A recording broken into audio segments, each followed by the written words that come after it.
Okay, what you see here is a screen of an oscilloscope.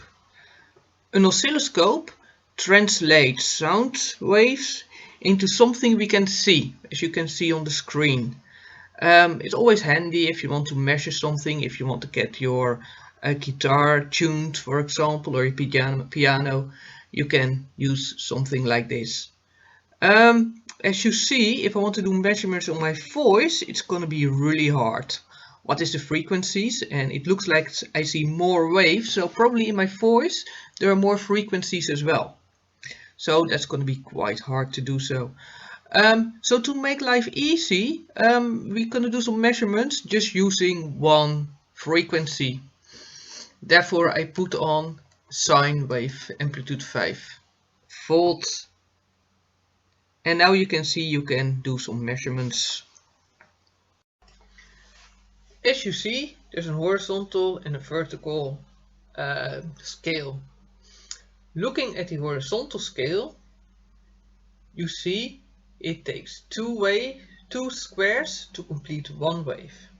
And every square takes 1 millisecond to pass.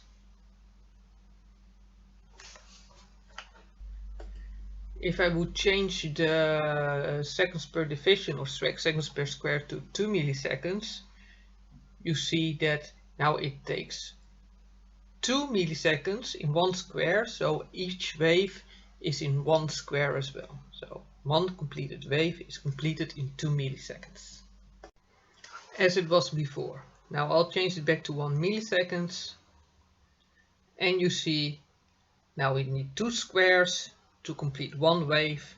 Each square is 1 millisecond, so the complete wave takes 2 milliseconds to complete.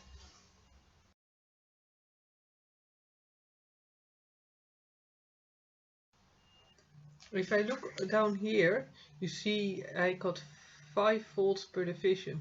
That means that each square, each division in the vertical x has got an amplitude of 5 volts.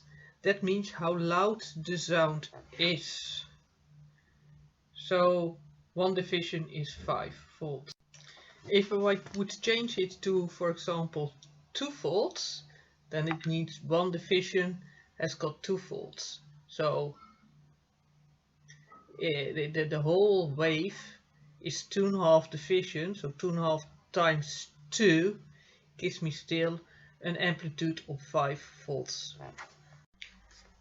And if I would change it, for example, to 10 volts per division, you see that the wave of 5 volts, because the wave is still 5 volts high, only has got half a division.